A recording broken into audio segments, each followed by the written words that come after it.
Hi, I'm Brandon. I love Netflix Christmas movies.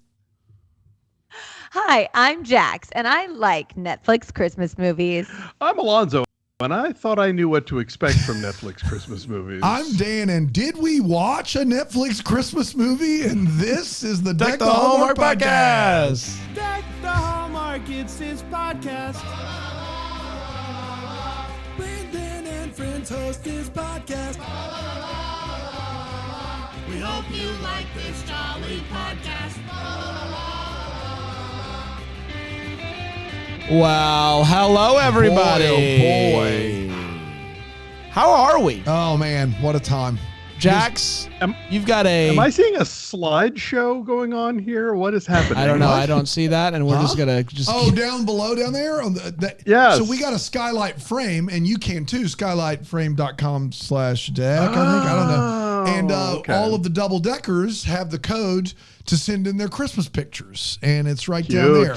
Some of them are cute. That is so lovely. Yeah. Jax, thanks for joining us. You were late to host a Christmas game show of some sort. Queen of Sparkles is back, baby. Oh, yeah? Wow, look at that. With the are you able... What's the back look like? Is it go all the way around? He's asking you to spin. All the way around. Can you spin? I'll be wearing it for the rest of the holiday season at Christmas Con, everywhere you see me. Thank you, Queen of Sparkles. Fantastic. Everyone's all, don't stand too close to the tree. You're pulling focus. Yeah. Did they save any sparkles for anyone else? For the shorts that they sent me that matched it. Oh, that I'm not my wearing. gosh. Yeah, it's a full set, you guys. Yeah, if you're not watching philo.tv/DCH, you're missing out.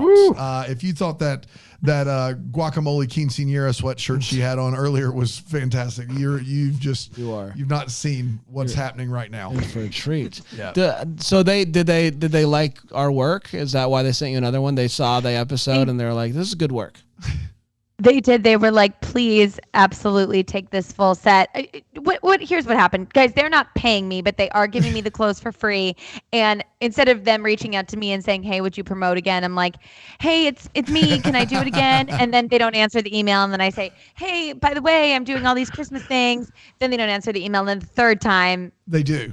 it So works like a you charm. were They just do. persistent. Do you think you could do that same thing for me with the Queen of For Queen of Do you Sparkles? I don't think know. that they didn't answer the first two emails because you got the name of their company wrong twice on a previous podcast? You said Sparkle Queens, which is something else entirely, and then you said, and what was the other thing you said? What did we think? What do you mean we? What do you mean we? No, don't we this. I don't know the company. What did you say? But whatever you said sounded better or just as good. Yeah. So I was like, that's right. I think we might have said like Glitter Queen. Maybe it was something. Yeah, the Queen of Sparkles Christmas collection is amazing. Oh my gosh. Isn't it though? This is the rest of my day. It always makes me think of Strictly Ballroom. You know, I want to dance in the Pan Pacifics with Tina Sparkles. You know, Love that accent. It's the Queen of Sparkles. That's right. That was really good. Yeah, I don't know if I could pull these off. Yeah, I've never heard you say that I about think any you Christmas could. attire ever. Don't sell yourself short there, Brandon. Yeah. Thank you, Alonso. I don't know. I would be unsure about myself. Which When I was a kid, the closing credits of the Tonight Show always said like Johnny Carson suits provided by Botany 500, and I totally think you need to have a closing credits thing of like Brandon's ensembles, courtesy Queen of Sparkles. Courtesy Queen of Sparkles. I really think you could work it, especially the Nutcracker the one. Nutcracker. There's a Santa pink sweater that looks really And good. the promo code here is what? I just want to make sure we have that. The Nutcracker sweater, I would absolutely pull off. It's a purple LSU Queen? Tigers Nutcracker cardigan. It's a very weird combination.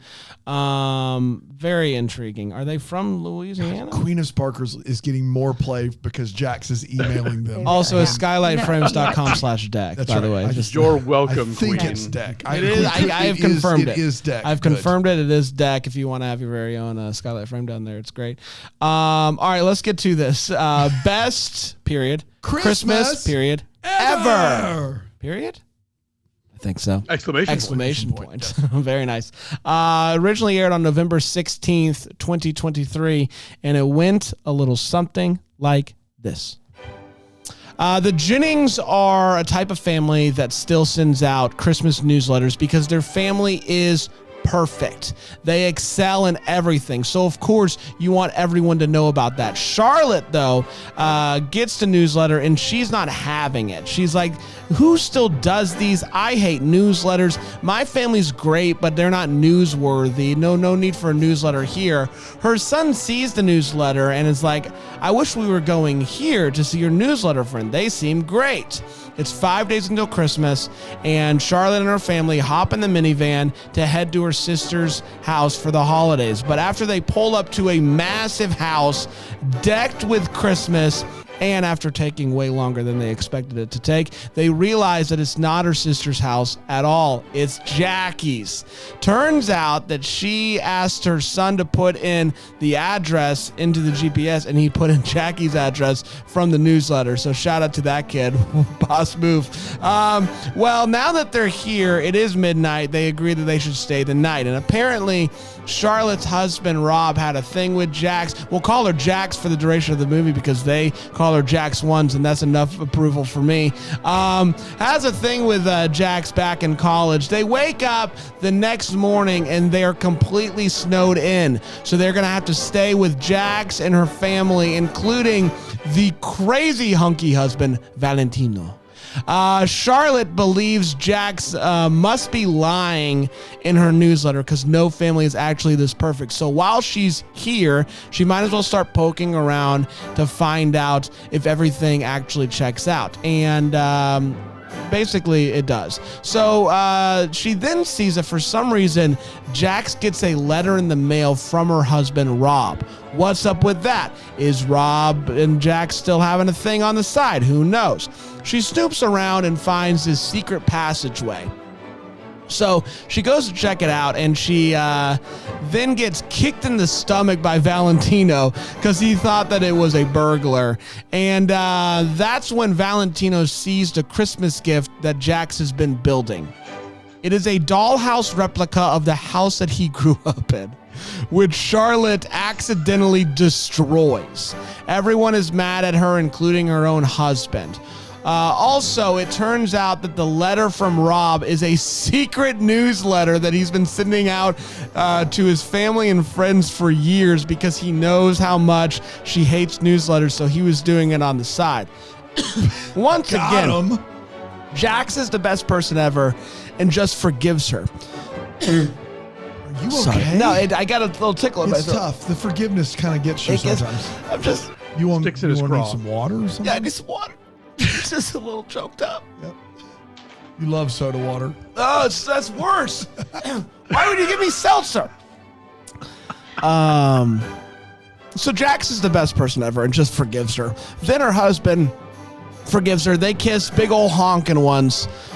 Big old honking ones. She decides that she wants to surprise her husband by buying him his dream house, but this becomes problematic when the company that she works for is collapsing and her stocks are plummeting. So she's freaking out, and Jax is like, it'll all work out. And Charlotte's like, it always works out for you, not me. You're the one with the amazing house and the amazing family. It doesn't work out for me. So she drives off in her minivan. And Charlotte ends up crashing her van. A woman in an angel costume comes up and says, hey, I'm just happy that you're hanging out with Jax. I'm happy you're hanging out with Jax, especially at this time of year. So when Charlotte finally gets back on the road, she starts to think about what the angel could have possibly meant by that. And she sees a sign for the Jennings Memorial Fund, and she puts it together. The son that is supposedly out of the country doing amazing work actually passed away, and they have a memorial fund in his name.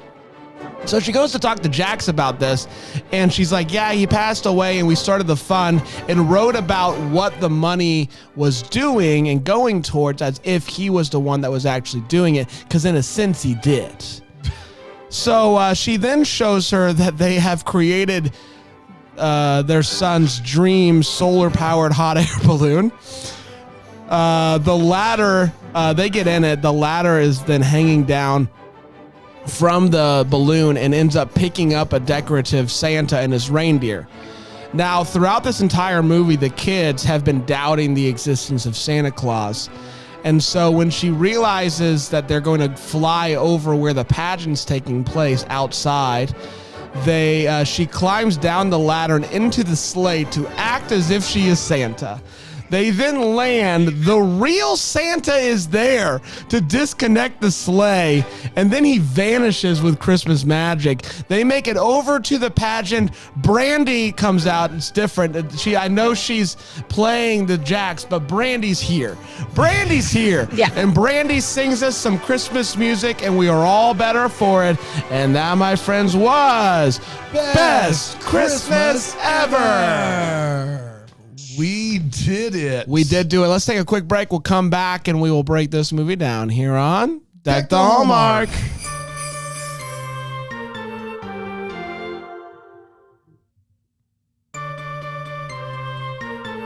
We are back. Hello, everybody. We're talking about Best Christmas Ever, the 2023 Netflix original Christmas film. We have 4 segments to break this movie down. We're going to start with the hot take, and I will start with you, Jax. Jax, what'd you think of Best Christmas Ever? So yeah, get full screen for this take for sure. Yeah. So I have never done ayahuasca. But I have friends who have. And from what I gather, this movie to me felt like I was on an ayahuasca trip. I had no idea what was happening. I couldn't believe what was before my eyes, but I enjoyed it.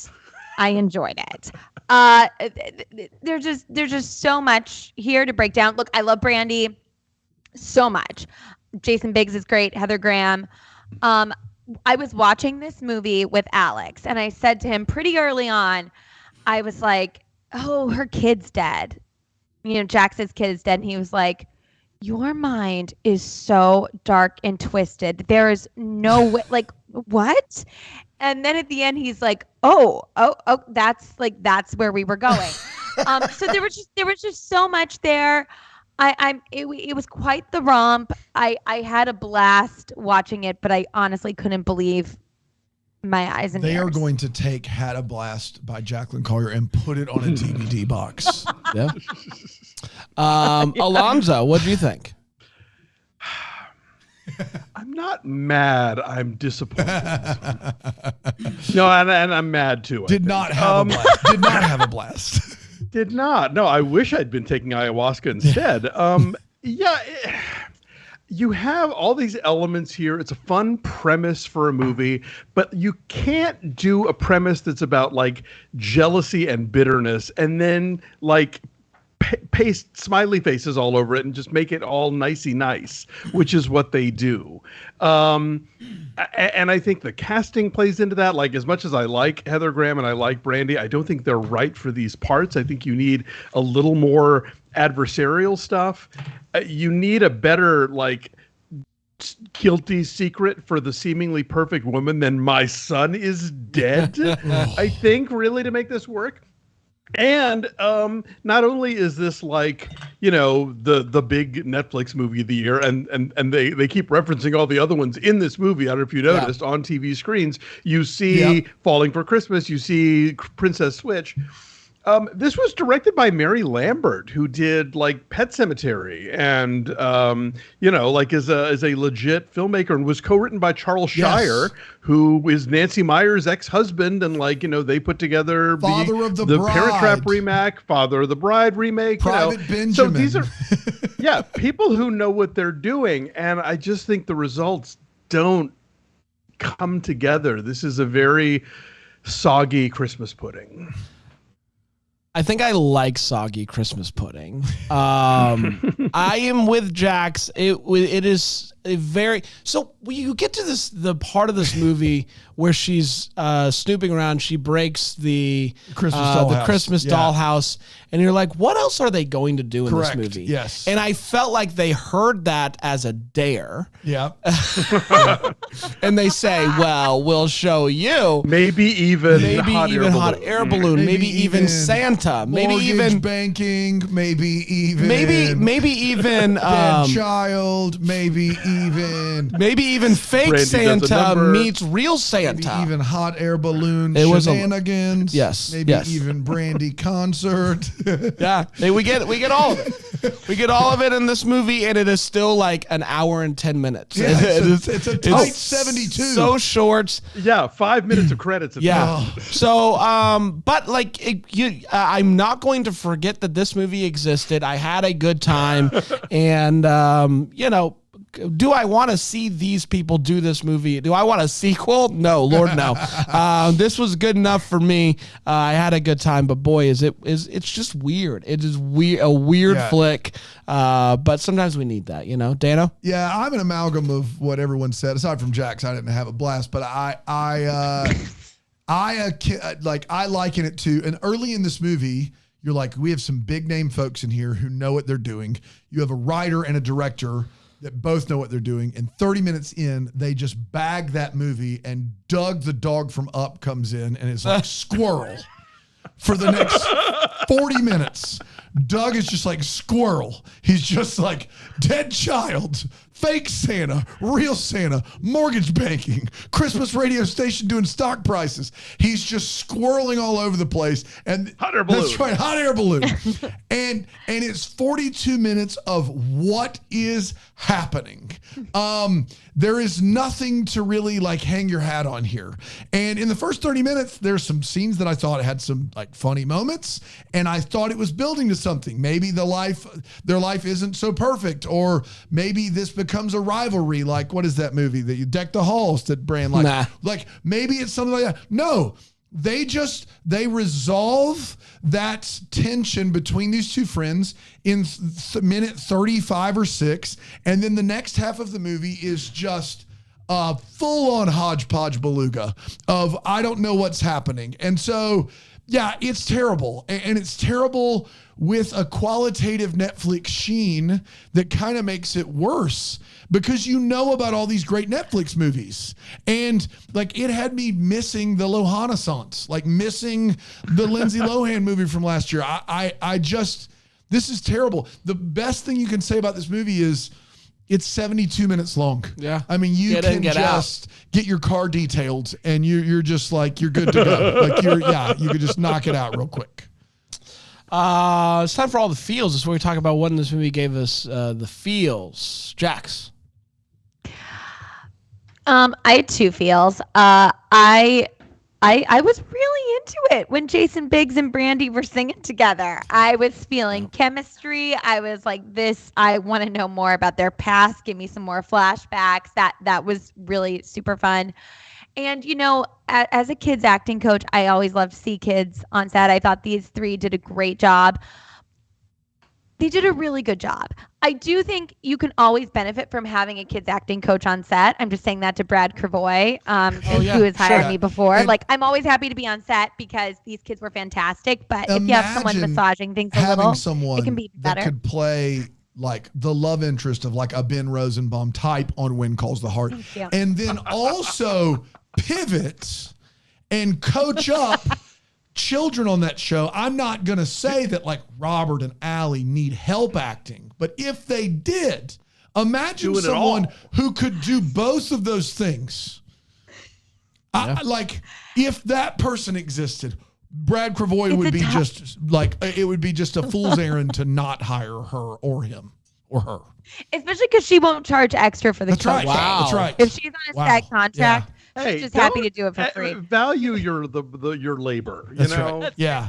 Because you're going to have to do it wearing that coat. That's right. Yeah. That's true. Jax, we just ended the strike. We don't need to start another one by you doing stuff for free. Yeah. I'll coach for free. All right, back at the picket line, everybody. Back there. I'm a scab. Alonso, any feels? I had one. I had one thing that made me laugh out loud, and in fact, Dave was actually being interviewed for another podcast, and he sort of leaned over and was like, because I was being loud. But when Heather Graham and Hunky Karate Guy have the conversation about adults who find each other attractive, and she says, "Oh, do you find me attractive?" And he says, "No." That made me laugh because I did not see that. I coming. guffawed at that scene. That was funny. Yeah, it was legitimately funny. That's my feel. Brandy does get to sing in this movie, and she also has a Christmas album out this year, Christmas with Brandy. That tree is mine. And it's and it rules.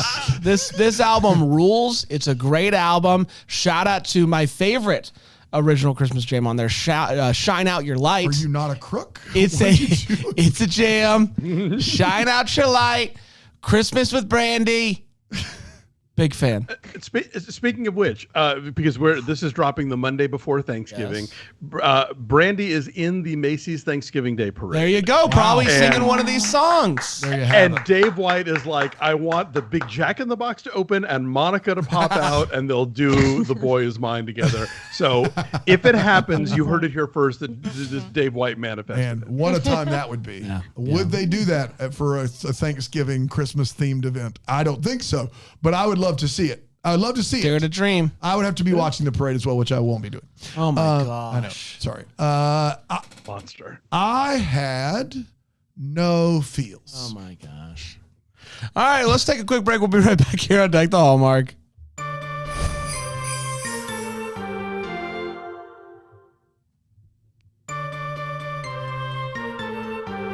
Welcome back, everybody. We're talking about best Christmas ever.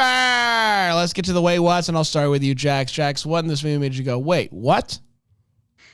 Look, guys, there are so many, and they're beyond wait what's. They're WT. Yes, that's exactly freaks, right. WTF. WT Freaks. I went, dude. WT Freaks, it closed down here. They closed down. They used to have how many locations did they close the down? best. Oh my goodness. The best burger. The best burger in town. The best burger. You're like, where are you going? I'm going to Freaks. Going to WD Freaks. That's right. You want to join me? You shut it down. Sorry. Go ahead. No. I love it there. I feel like you guys will cover them all, so I'm just gonna say two. If you were having an affair in this day and age, you are texting, you are DMing, maybe Facebook Messenger if you're old school. There is a plethora of ways to emotionally cheat on someone, and writing You're letters. doing a class on it. What day is the class you're doing? And that's for children. That class, correct? It's a child actors how to cheat class. Start them young. Look, what if you are an adulterer who really likes Jane Austen? That's right. You know, then you want to go That's to the written letter form. You want to go to the written letter form. But the fact that Heather Graham was all like in a tizzy over this, I could not believe. But I don't know what's worse, having an affair or sending a secret newsletter out for years. I mean, Jack's secret newsletter. I don't know how a relationship comes back from that. It is unhinged. Like that it's is the unhinged. Lamest, also. Like his behavior. I know. Lie in a relationship of all time. I know you hate newsletters, but I just had to send one out. I love them. And no one's mentioned it. No one's mentioned it in all his years of sending it. No one says anything. You're right. He writes on it, and whatever you do, don't tell whatever her name is, Charlotte. Don't tell Charlotte. Whatever you do, you've never seen this. Don't mention it. And my other thing was, and look, like I don't. Okay, there's just something about this dynamic, and I'm trying to think how I want to say this. Like Heather Graham's behavior is nuts, especially when she takes the key and goes into the son's room, and Brandy just reacts to it like it's okay. And there's something about it too that is bumping up against me in the wrong way. And I know, like, I say this as a white woman, it's like this entitled white woman BS. And especially because like it's a white woman and a black woman. Like I don't want to stand on ceremony on this because maybe I'm off to the races, but it just gave me Christmas Karen white vibes. woman. Yeah, Christmas. Yeah. Yes, exactly. Yeah. Thank you. It gave me Christmas Karen vibes, and I really did not. There's definitely a hefty dose of entitlement there. There's no doubt about that. I don't disagree. I will say that how Brandy responds in all of these situations would remind me of how you would have responded, Jax. Like, you'd be like, I worked on this thing for 6 months, and you'd be like, oh, well, that's okay. I mean, like very just like, and then like just forgives her really quick. Like, it was unbelievable. I was blown away by that part of it. Like, nobody would act like that in real life. Oh, actually, Jacklyn Collier probably would. That's why they named her Jax. I actually... Exactly. I actually kind of liked that because I thought, when she said about the house and she's like, it's okay, like no one died. I'm like, oh my gosh, her son's definitely dead. Yes. And it's this thing of like, when you've actually suffered a tragedy like that, all of this kind of seems like small potatoes. But, I would just be like, this woman's annoying. She needs to get out of my house. I think normal things seem like small potatoes. She destroyed this dollhouse that she's been working on by hand. That's right. There's got to be some sort of reaction there, right? Yeah. Right. Alonso? Well, first, I'm going to piggyback on the dollhouse. Yes, she worked on it for 6 months, but apparently didn't glue anything to anything else. tough. This is a house of cards that is so precariously balanced upon each other that it all just crumbles into,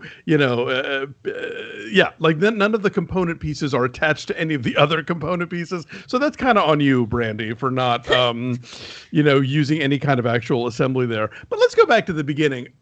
We're to believe that these parents, granted, have never driven to the new house of the sister before, but are so blindly following the GPS that it never occurs to them to be like, hey, what address did you enter? Why are we here? What's happening? That's a big leap for this movie to take. Am I the only one, like the day before doing a long trip, I pop it into the Google Maps to see how long it's going to take? I always look at what. Yeah, like what's how the long best it's route? take and what route they're taking me on. Always. Yeah. They're just like lemmings. no problem. Man, Like, I mean, I wonder what it's like to live a life like that. The phone could send them off a cliff, and they would just be like, "Well, Google Maps said, I don't know. There's nothing we can do." We have a 10-year-old girl who has gotten into Harvard and is still not sure about the existence She's of doing Santa. the research. Thank you, Alonso. Thank you very much, Alonso. She's cracking. Well, because she should be case. convinced by now.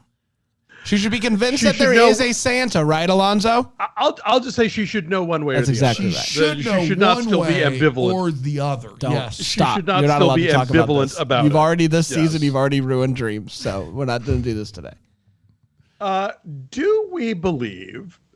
While I absolutely believe that a Japanese restaurant would happily shelter and feed a runaway child, do we also believe they would be charmed about a white kid pretending to be a ninja? Ooh. Like, yes, exactly. I agree with you. I question that one. Just a skosh of cultural appropriation going on. And then finally, I had to share this. Roger Ebert, R.I.P., the great film critic, had a list of rules for movies that he thought were pretty much inviolable. And one of his rules was no good movie has ever contained a hot air balloon. And this movie does not violate that rule whatsoever. He did later add a footnote to excuse The Wizard of Oz. But beyond that, if there's a hot air balloon in your movie, it sucks. Around the World in 80 Days. Yeah, it's not a good movie. Yeah. Right again, Roger. Yeah. You did it. So when they get to the house and they're trying to figure out what to do about this situation, she says to Charlotte, hey, good thing is that I just won the bet with my husband, and I would tell you what I would get, but can't. Yeah. Did she bet her husband some weird sex thing that somebody would show up as a result of her newsletter? Got it. Yes, apparently. Got it. Another level. That is the definition of a wait. Like, you have to stop for a second. You have to stop for a second and process through the fact that they had an argument, a playful argument about the newsletter and if anyone would show up at their house or not. And that led to that wager. And that was something she felt she should share with someone she's not seen in a decade. Yeah, that's the kind of movie we're watching. They're on the other side of the wall, so I guess that was just sort of a friendly warning of what was coming up later. FYI. Yeah. Wait, Go ahead. I thought they were just moving furniture. Yeah, they're just moving furniture. I know. I will explain it to you later. Don't worry. They were tasting baked goods. That's right. Yeah. Oh, okay. Yeah. I get that euphemism. No. Thank you. So they go, and we do get to see this wonderful duet between Jax and Ron or Rob or whatever. But what he does is, I've been playing guitar for 20 plus years now. What he does is amazing. He goes up, grabs the guitar, no strap, holds it the whole time, and plays like the jazziest version of this song. No practice, just a masterclass in how to BS a performance, because it was amazing. So good on him. He's an expert, and one day I'll get there, hopefully. When they all come down to she got donkey kicked in the stomach, and the whole thing is happening. The whole family comes in there, and she brings up This needs a fighting chance with Vic. It does. It does. It doesn't have one. It's unbelievable. When she brings up the letter, he has it in his pocket, in his shirt pocket. Why? Yeah, how? Why does he have that letter on his person? I don't know. My last one is you have the sleigh attached to the hot air balloon. I think that's enough. Yeah. I don't think you have to climb down this ladder that is holding up the sleigh and get into the sleigh, causing more weight on the sleigh for this ladder to hold up, just so that you can wave down and act like you're Santa. I think seeing the sleigh is enough, but maybe I'm wrong. I don't know. Dana? I'm confused how a sleigh attached to a hot air balloon helps prove Santa. I don't think, even as an 8-year-old doing any research, would I come to the conclusion that we did it, gang. We cracked the case wide open. He gets to the whole world for presents because he's attached to one of those lightning fast hot air balloons. That's ridiculous. At the beginning of this movie, near the beginning, they show up at Jax's house, and they spend one night, and they're going to leave the next morning, and they walk outside, and there is what I can only describe as 4.5 feet of snow. Literally, you can see Heather Graham's face and neck over the top of the snow. And then they walk back outside, like, I don't know, a couple hours later, and it's all cleared off. And they're like, the driveway is heated. Okay, so the driveway's like scalding fire to melt that much snow that quickly. And I will grant you that. How fast did it have to snow for the driveway to not be able to keep up? Right? So like, also, why don't they leave after the driveway does the thing? So I was getting there, but how fast? No, you're right. But how fast? Like, is it a thunder snow? Is the snow coming down at 3 feet an hour, and they just Snow-nado? and it can't keep up? And then when they find out they have it, it's like, why aren't they leaving? Why aren't they leaving at that point? That doesn't make any sense either. But who's worried about things making sense? Not this movie. There's a Christmas radio station we hear throughout this film, and it is we're playing all the Christmas music 24/7. They make a point of telling you that. But this DJ, in between Christmas songs, is very concerned about the stock of Heather Graham's company. I think on multiple occasions, instead of have like a newscast on, they have the Christmas radio. Can you imagine Bran hosting a Christmas radio show, and in between, just picking out one stock and perseverating on it? Like, just picking, like, he's just in between. He's like, Home Depot down another 10 shares today, down from 105 to 95. Oh my. Like, I mean, I have talked about Doge multiple times on this podcast. Yes. So yes, I can actually imagine this world. To the moon! To the moon, everybody.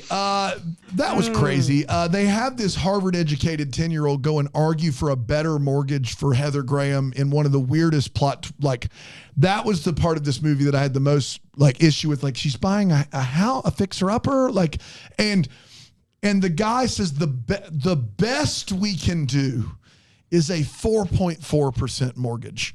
Read the room, Netflix. Like, that is a great rate.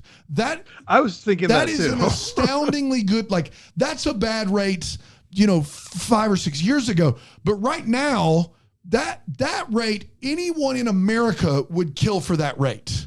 Like just right now, I think the average rate's like 7.2. Like, like, if you're going to make it bad, make it bad. 30 year is 8.0 today. 8.0 right now for the old 30 year. Yikes of bikes. 4.4 is great. People would love to have that rate. It took Brandy months to make this house, this dollhouse. It takes Heather Graham 6 hours and a cup of coffee, and she has it redone, no problem. What was Brandy doing? From memory. What was she doing with her time? Well, the husband is a contractor, right? Yeah, I'm sure maybe that helps. Yeah. Brandy was figuring out as she went. He already knew how to do it. When we get to the solar-powered hot air balloon surprise in the backyard, that is a sentence I did say. Brandy takes off and gets about 20 feet above the ground and then looks back at Heather Graham and goes, "Well, you coming?" And she's like, "You bet." And then she chucks the ladder down to her. Why didn't you just you were there. Why didn't you just get in the hot air balloon with Brandy and save us the precarious 20-foot climb in the rope ladder? Well, because then we would never have picked up Santa's sleigh. It all works out. Oh my gosh. Everything has a reason, Dano. Oh my goodness. Just absolutely a mess. There's a sap debacle in this movie that I can't even diagram for you. The sap is Gorilla Glue. They like decleat a whole patch of Jason Biggs' hair, and then we never see the result of it. I don't know if they know what sap is. That's all. I'm done. I'm done. That's all I got. It's time for... they saw it in Christmas Vacation. They're like, yeah. Sure, why not? Well, that's a classic. It's time for What the Flicks. It's where we wonder what could have been, maybe happy, give some clarity to any questions that we still have. Jax, what are you still wondering about? I mean,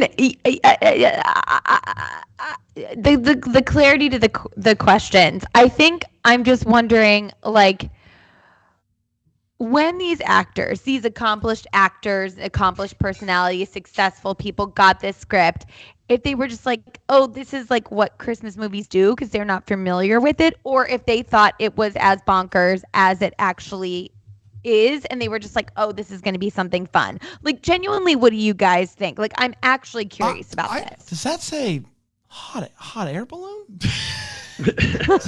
Solar-powered hot air balloon? Solar-powered hot air balloon. Picks up Santa's sleigh. It's hard for me not to zoom all the way out and think like what happens because you have all of the makings, as we've already established, of making a real Christmas movie. And then they just were determined, we got to be home. When's lunch and when do we get home? And I think we got it. Like those three things had to be said over and over again. I don't know how else you get to what you get here. There couldn't have been anything on the cutting room floor that would add to the cohesion, I don't think. No. I think they used it all, and what they had was 72 minutes plus a Brandy solo. That's what they had. Did they shoot it during the writer's strike, maybe, and like they couldn't fix the script at that point? I don't know. That could be it. You have to wonder. Man. Or finish it. They couldn't finish it. Yeah, that would be interesting. Alonso. Glossing over the fact that the daughter's pursuit of superpowers is completely dropped by this movie and never returned to, and they have no interest in. I really want to dig into when Heather Graham is trying to figure out if the newsletter is fake, and she finds a whole book about Photoshop. This gets us into a very precarious place, because are the photos of Brandy and her family standing in front of various, like the Taj Mahal in the period's photoshopped? Of course they are.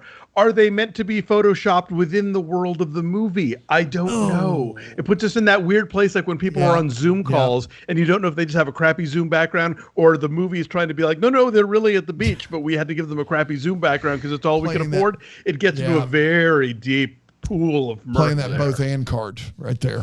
Yeah. Apparently, Rob and Jax were in a No Doubt cover band, kind of, I guess, called Certainty, which is fantastic. Total Certainty, yes. Which is fantastic. I love that. But I wish we would have gotten a flashback, just to kind of see that, because that would have been. They couldn't afford 30 seconds of Don't Speak.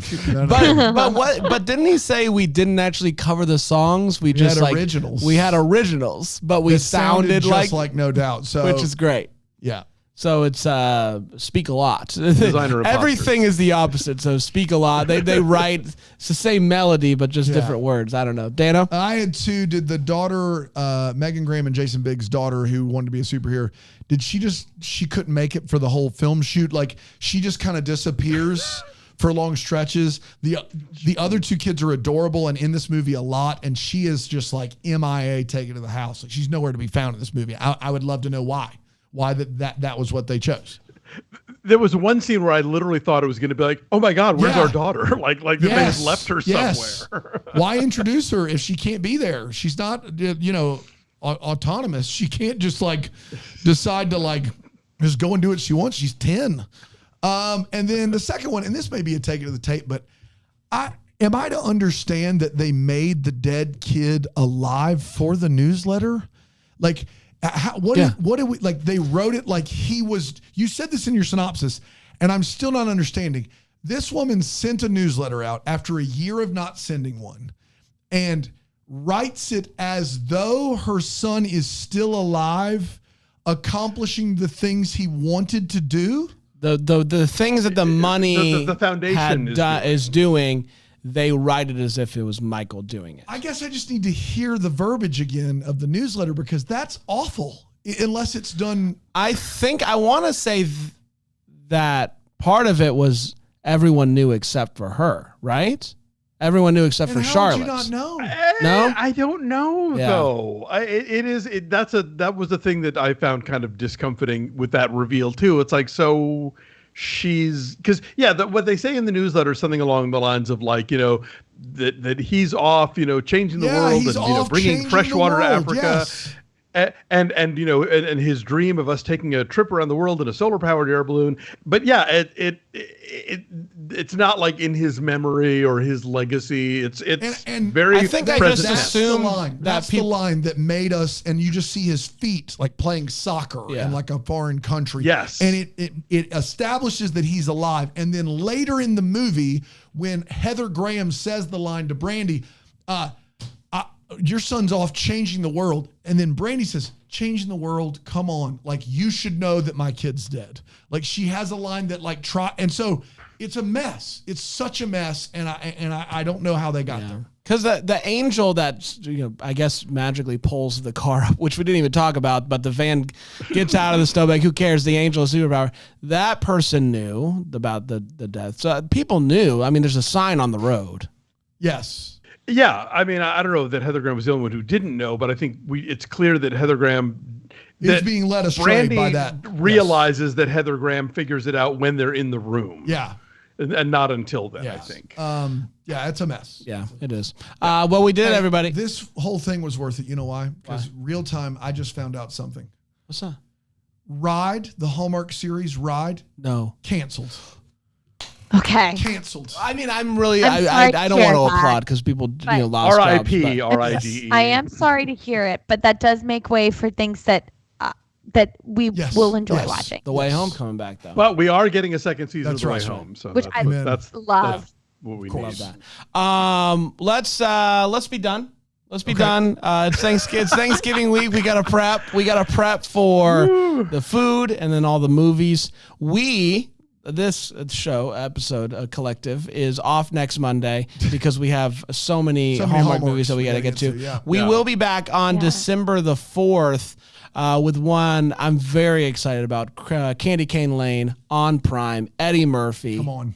I can't wait. Mm-hmm. I'm hopeful that it is going to deliver, but we'll find out. We'll talk you through it. Until then, may we be the first to wish you a Merry Christmas.